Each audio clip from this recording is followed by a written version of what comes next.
What's up, everybody? Welcome to Mick Thinks Tiny. My name is Mick, and today I'm talking to Lou.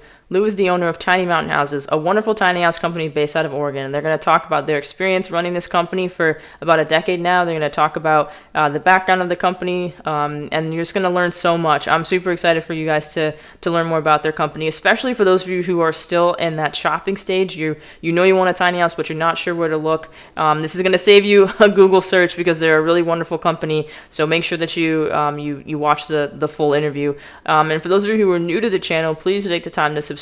When you subscribe to the channel, it really helps me out a lot. It helps me grow and helps the channel grow, but it also helps me to continue to sort of like pursue my passion, which is anything related to tiny houses, being this source for all things tiny for all of you. So please do take the time to subscribe and then tap the notification bell so you find out when I drop new videos. I drop new videos every single week. All right, let's jump right into this conversation.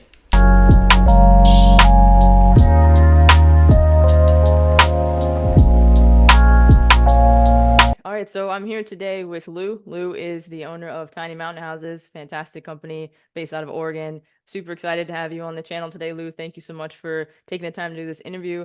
Could you just take a few minutes to talk a little bit about yourself, like what made you decide to create a tiny house company, that sort of thing?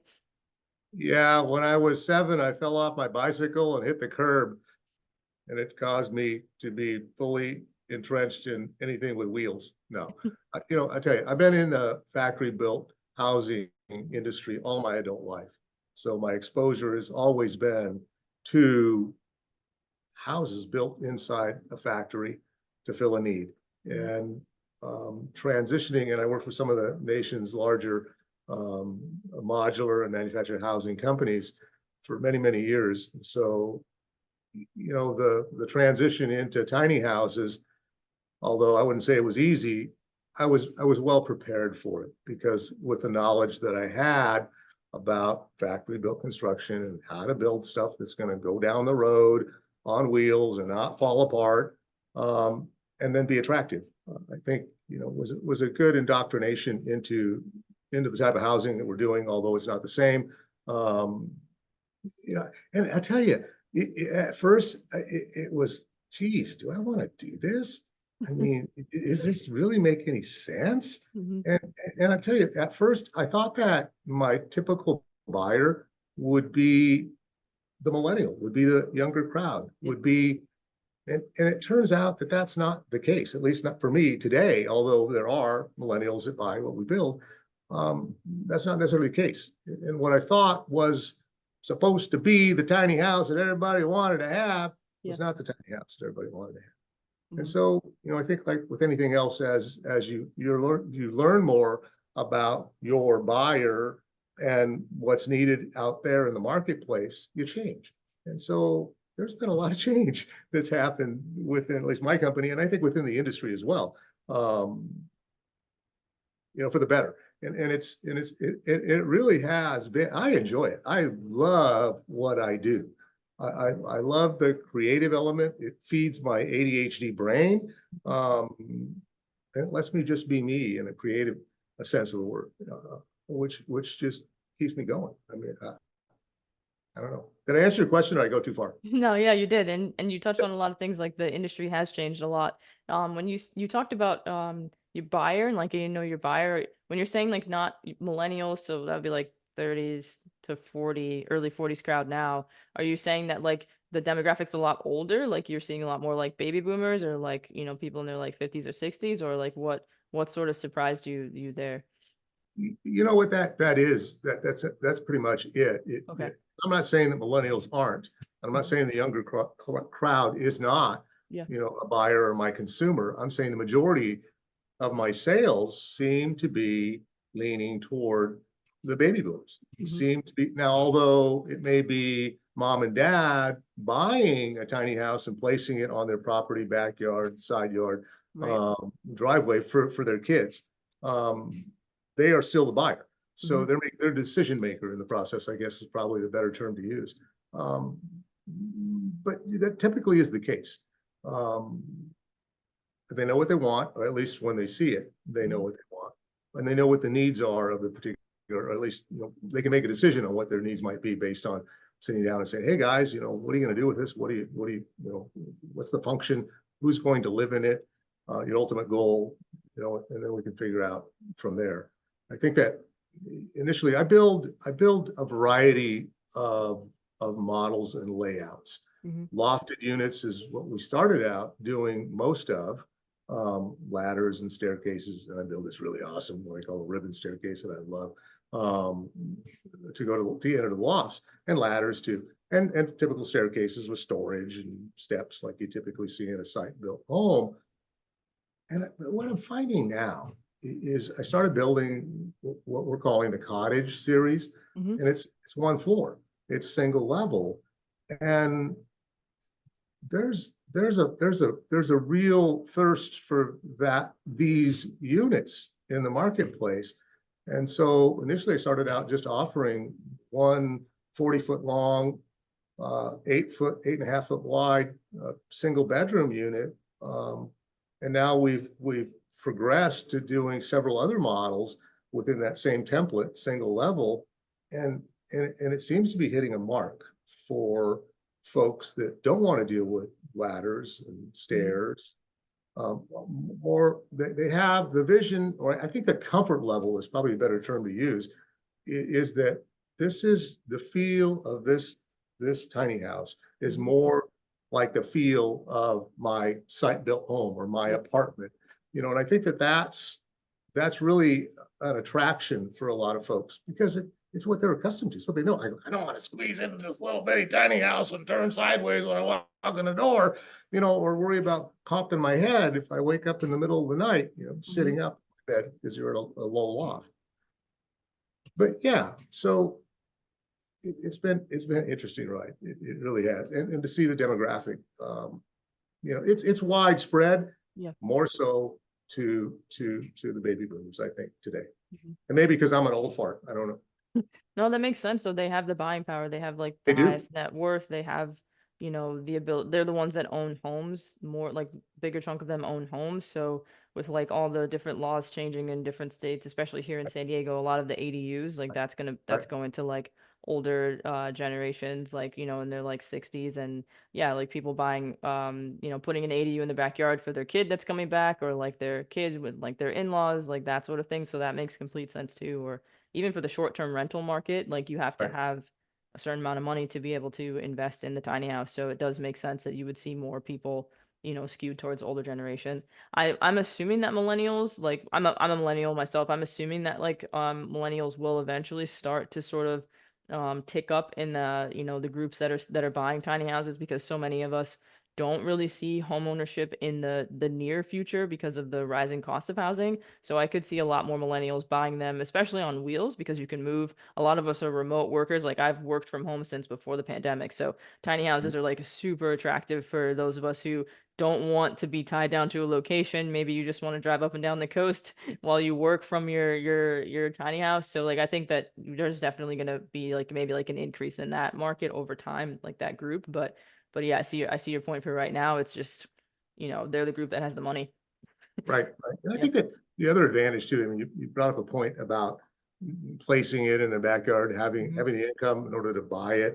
They don't have to finance it, and the need, whether it be their kids, whether it be themselves. I'm finding too is that a lot of these folks are buying a tiny house and putting it on their property next to their existing house, and they're using it as home base because they, you know what, I'm going to rent out the big house, and I'm going to travel. I want, just Oh, be on my okay. own a little bit, and the home base is now their tiny house. Oh, So they're doing that, and they're finding that in most cases that with a tiny house, as opposed to adding a bedroom to your home or building an ADU on a foundation, which then the old tax guy is going to come over and reassess your property, and now the value goes up, and guess what?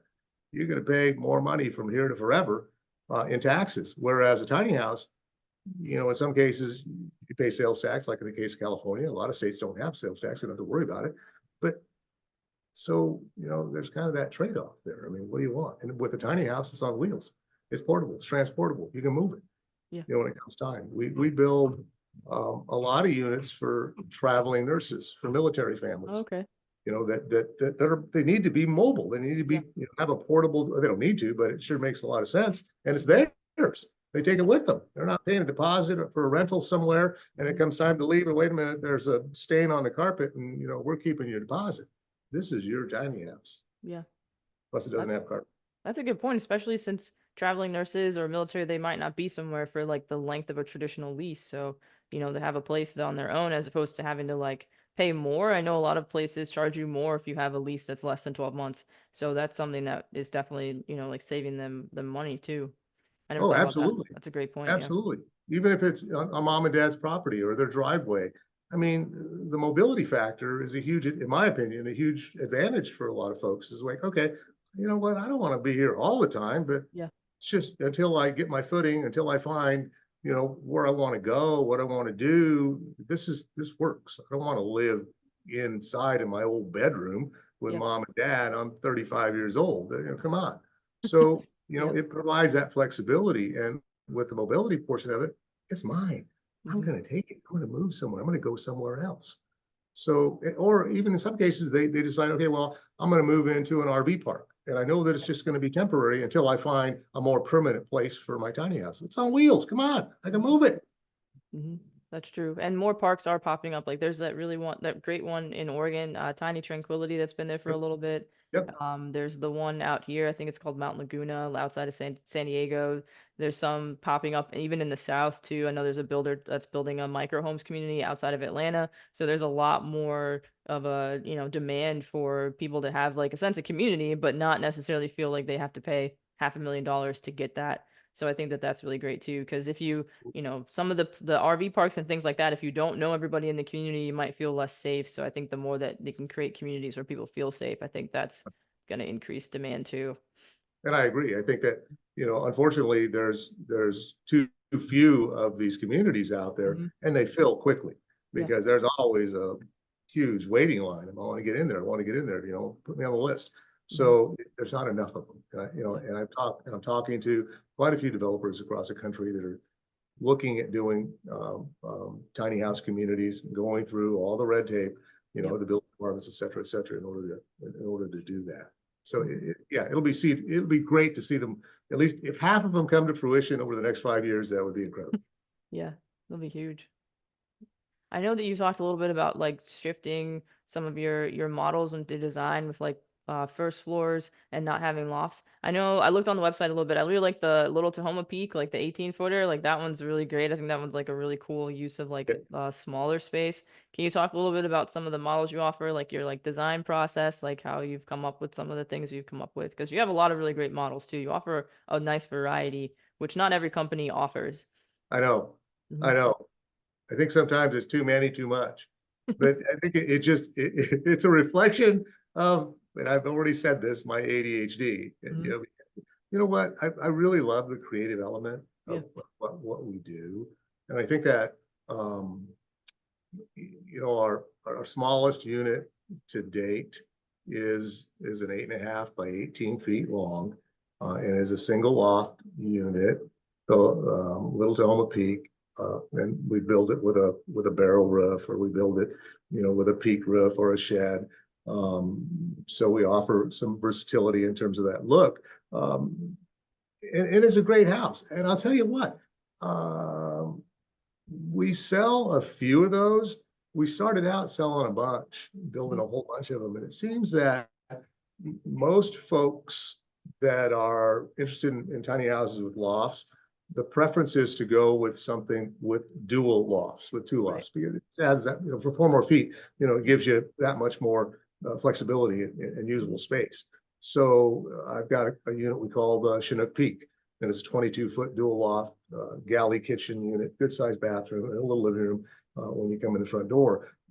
That's been an awesome build for us.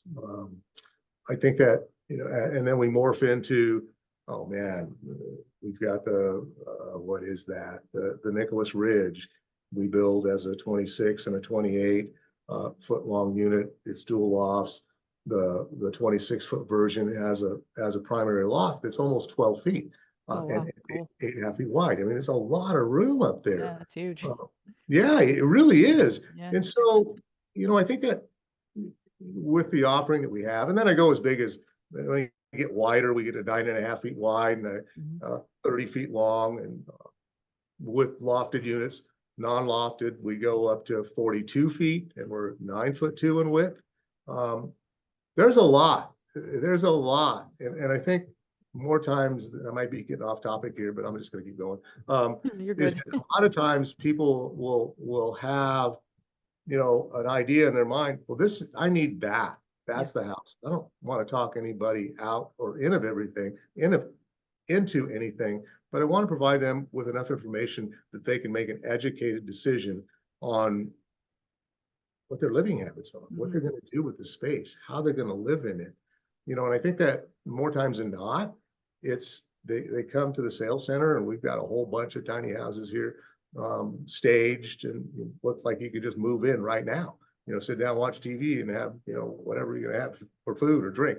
And I think that that provides a lot of our buyers with more of an immersive feel of what the space is, and they can imagine themselves with their things in it, or their dog, or their spouse, or the, you know, whoever might be. And I think that a lot of times with that exposure and that feeling of space, they say, you know what, this would probably work better Mm-hmm. for me and what I'm doing. And I'm not about, you know, let's sell you the biggest and most expensive whatever, so, you know, I can make more money. I'm about, hey guys, come and check this out. Let's see if this is a good fit for you. What do you need? What do you want? You know, in some cases, maybe their wants exceed their budget. So how do we get you, you know, somewhere in the middle there, so you're comfortable, and maybe you can grow into some of these other amenities that you might want, or these higher end finishes later on, when it might be more affordable for you. So it's an education, and it's, you know, what's as I'm talking about this, there's a certain gratification for me that comes from somebody coming in and saying, I think I want, and then we get into the question and answer. What are you going to do with it? Who's Mm-hmm. going to live in it? Do you want to move it again? You know, are you going to be, you know, fairly mobile? Do you need to be on, you know, on the move? What are you going to do? How are you going to live in it? And it's figuring that out, and then determining a floor plan and a layout, and maybe some of the amenities you put into that build that are going to best fit you. Because the last thing I want is somebody say, that's exactly what I want, and I don't want to talk about it. Yeah. I think I'm really doing a disservice by not asking questions, Mm-hmm. by not saying, hey, you know, let's think of, I want you to think about this. Um, and more times than not, um, you know, it helps the process. I Mm-hmm. think all the time it helps the process for me to understand what they want, what they're going to do with it, so I can better provide them with options to accommodate their whatever that vision is they have in the real application of their tiny house. Mm-hmm.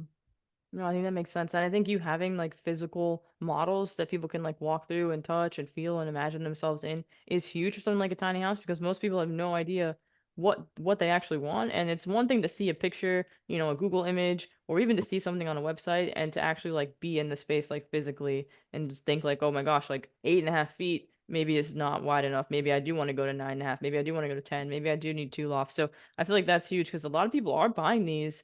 Kind of like sight unseen in a lot of ways. A lot of people are just going to websites, talking to people, and giving down payments, and not actually being able to go like fly somewhere and like check it out in a model. So like there is a wide range of experiences for buyers. So like there are some buyers that are going to get something delivered to them, and it's going to be nothing like the picture, and Yeah, nothing like what they thought they were getting. And that's kind of terrifying, because you know these could run you, you know, upwards of, you know, 100K. So it's not a small chunk of change depending on what you're doing. But I feel like as so more and true. more companies get in this space, we are going to see a lot more people sort of unfortunately kind of being taken advantage of, because they're not getting the chance to like actually see what the builder's capable of. So I think that right there, that what you guys are doing is great, because then people can actually say like, I saw it before they built it. I know exactly what they're capable of, and I feel like I can trust them with my, you know, 70, 80, Right, right. $100,000, which is huge. You know what? You brought up something that I really didn't even think about till you just said it. Is I don't even know how many other builders out there provide inventory, completed houses, Hmm. staged, furnished, and looking like they're livable. I don't even know. I I can tell just, you most don't, because I've done a lot of research. Like I've looked up a lot of stuff, and like most of them don't. Some say that they can't show them because some of them are ADU builders and they're building them on site, so like you won't ever see it beforehand. And some of them are just like don't have the capacity. They don't have a warehouse that's like people ready. So a lot of them don't. Like a lot of people will not see it beforehand. yeah, I think that's the only way to do it. Yeah, I mean, I how agree. else are you going to make a decision, to spend a lot of money? Hmm. Although there are a handful of buyers that are across the country that have seen and have heard, people stories about living in a tiny mountain house, and they're convinced that's what they want. You Yeah. know, I, we do sell houses the same way. We build houses for folks to say, "This is what I want. I want you to duplicate, the model that I saw in this video, Hmm. same colors, everything. It'll work perfectly for me." Hmm. And we do it.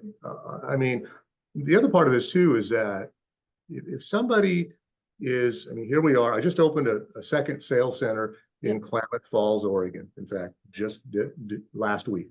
Awesome. Uh, Here we are in Silverton, Oregon.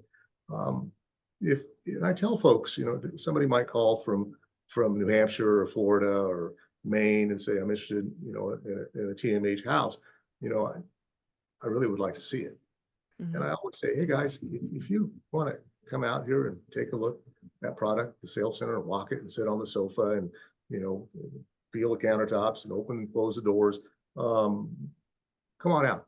And if you do decide to buy a tiny mountain house, um, we will reimburse your reasonable travel expenses for coming out to see us.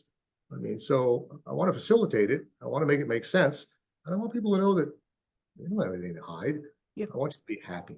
I really do. I want you to be satisfied. I want you to know what your options are and to help you along with that decision. And hopefully by coming out here, and that'll help you. I want you to be happy. Hmm. I do. Yeah. No, I think that kind of like having a personal sort of investment in each one of your clients and potential buyers, I think is huge too, because it makes a difference in their experience and the quality, and then ultimately sort of like your reputation too, as opposed to just being about let's just make them quick. Mhm. Because there are a lot of new companies kind of like popping up all the time. Because it is seen as like a hot niche market, and I think people think it's easy to get into, and it's just building a small house, even though it's very different and then just taking a giant house and shrinking it down in your warehouse in terms of your build. What advice would you have for someone who's like seeing this and they're like, I want to start a tiny house company. I want to make a tiny mountain houses. Like, what advice would you have for them, based off of all the things that you know now? Well,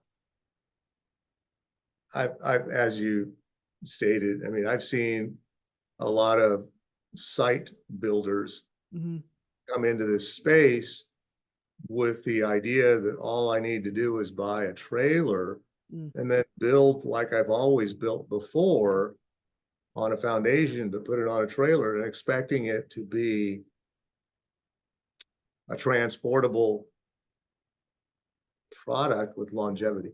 Hmm. Uh, it doesn't work that way.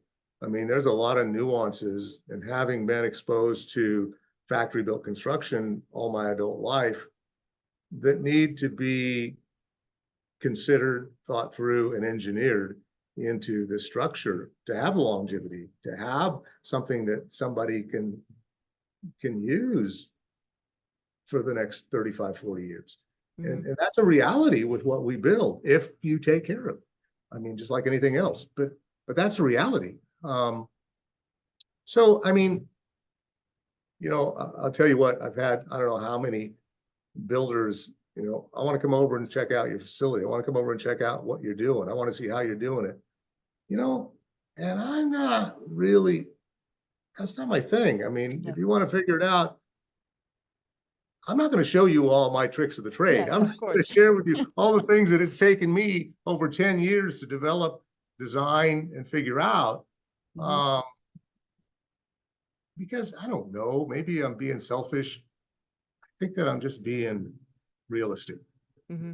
of what I'm doing. Um, but anyway, I don't know. I don't know if I've answered your question or not. Yeah, you did. I think there's also a degree of caution too, because what you're doing that you're doing your way is based off of your background and your knowledge and your experience. When you create a company, you want that to be the case. Like you don't want to copy what someone else is doing. No, Like you could get advice from someone, but to like go and look exactly at what they're doing and be like, "Oh, let me replicate that." It's not sure. going to be possible because they're not you. So I think that that makes complete sense. Like I think it makes sense to ask around and ask questions, but to go to someone else's site and try to just do exactly what they're doing, I think you're only setting yourself up to kind of fail in that sense because you're not actually learning on your own like what it takes to run the business. You know, what's, as you say this, is kind of funny is that, having been to, I mean, I don't know how many home shows, tiny house shows, home and garden shows we've attended over the years. It's been a lot. Is to say is to At one time I remember going outside of our tiny house, Mm-hmm. looking over and seeing two shoes facing up with the body underneath the tiny house. Hey, what are you doing down there? Oh, you building or you buying? Uh, Building. So, I mean, I tell you, there's a certain amount of pride that I think Mm-hmm. that happens with anybody when somebody's looking at what they're doing and they Sure, of want to emulate it, they want to do the same thing, or course. they want to do whatever. But but the thing that I have problems with sometimes is somebody trying to replicate. Somebody Right. trying to basically say, I'm gonna do the same thing. Wait Mm-hmm. a minute, do your own thing. Yeah. Do your own thing. Don't do my thing. Do yours. Make it yours. And then you'll be proud of it. Yeah. I mean, then it'll be something you did, not something you ripped off. Mm-hmm. No, that makes sense. I think that's really good advice too. I feel like people don't really think about how important it is to figure stuff out on your own. It's important to learn and make mistakes and then learn from those mistakes too. So I You appreciate know, I want you. to learn from my mistakes. But see, but here's the other part of it. For me, Sure. I love what I do. Yeah. It's a passion. It's Yeah. not just I a can business. tell. It shows. It Yeah, shows I'm just gonna in make this a whole bunch of conversation. money because I'm gonna build a whole bunch of tiny houses. Yeah. No, it's about, I like it. I like doing what I'm doing. I like being creative. I like coming up with new ideas and talking to people about what they want and how my ideas can fit their needs. That's that is really a huge reinforcement for me to continue. I like it. I really do.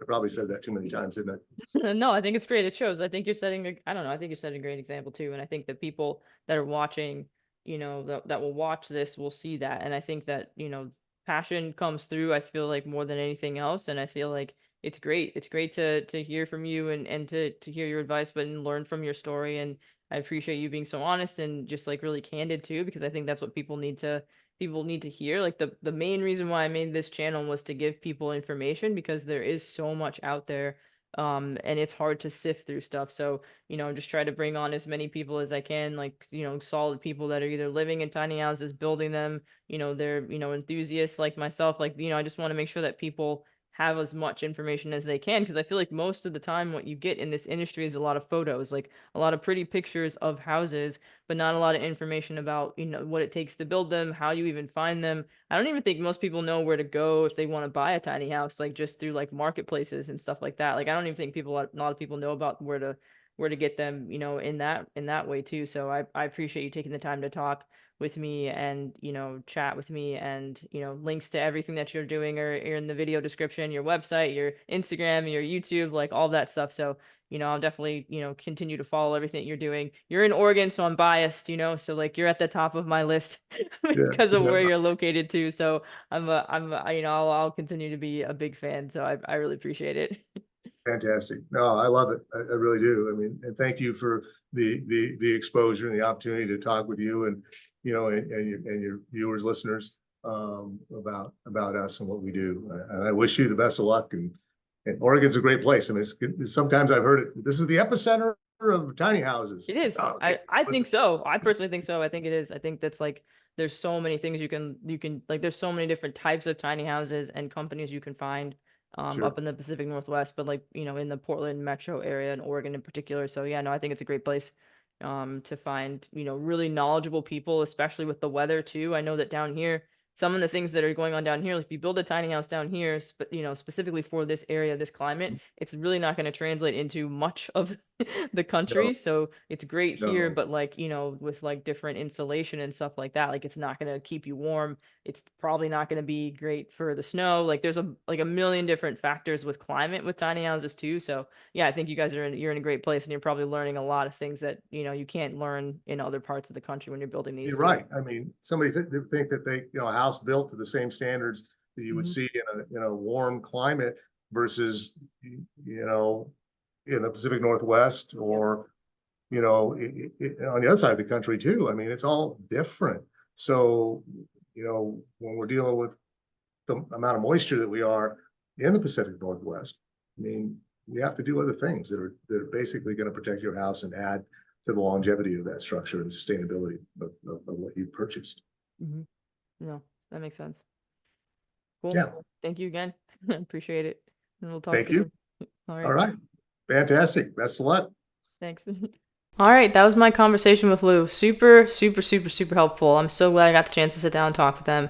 They covered so many things, right? They covered just the process, how they got started, some of the challenges they faced, the demographic shifts, right? Like who they anticipated being their buyer versus who their buyer is, and sort of how they learn to sort of hone in on what their buyer wanted, sort of the shift in consumer demand for single-story tiny houses. So just a lot of really great information. So links to all of the things that they're doing are in this video, so make sure you check out their website, check out all their models. They have such a wide variety of things for you to look at. If you can, take a trip out to Oregon or take a trip, to the area, depending on where you live. If you're already in the Pacific Northwest, to check out their facility, go ahead and walk through their models. Like that's phenomenal opportunity to be able to do that, especially if you're like sort of like still in the early stages, to be able to visualize what a tiny house actually like looks and feels like. Check out their Instagram, check out their YouTube channel, and then for those of you who are new to the channel here at Make Things Tiny, please do take the time to subscribe. It helps me out a ton, helps the channel grow, helps enable me to continue to create great videos and create content for y'all. Tap the notification bell so you find out when I drop new videos. I drop new videos every single week, and stay tuned for new videos, new interviews with builders, new interviews with people that live in tiny houses, more tours, delving into the tiny house content a little bit more, like going a little bit deeper in some different topics like sustainability and things like that. So drop information in the comments. I love to hear from you all. Want to know what you guys want to see, what you need to learn. So yeah, thanks so much, and don't forget to think tiny. I'll see you guys in the next video.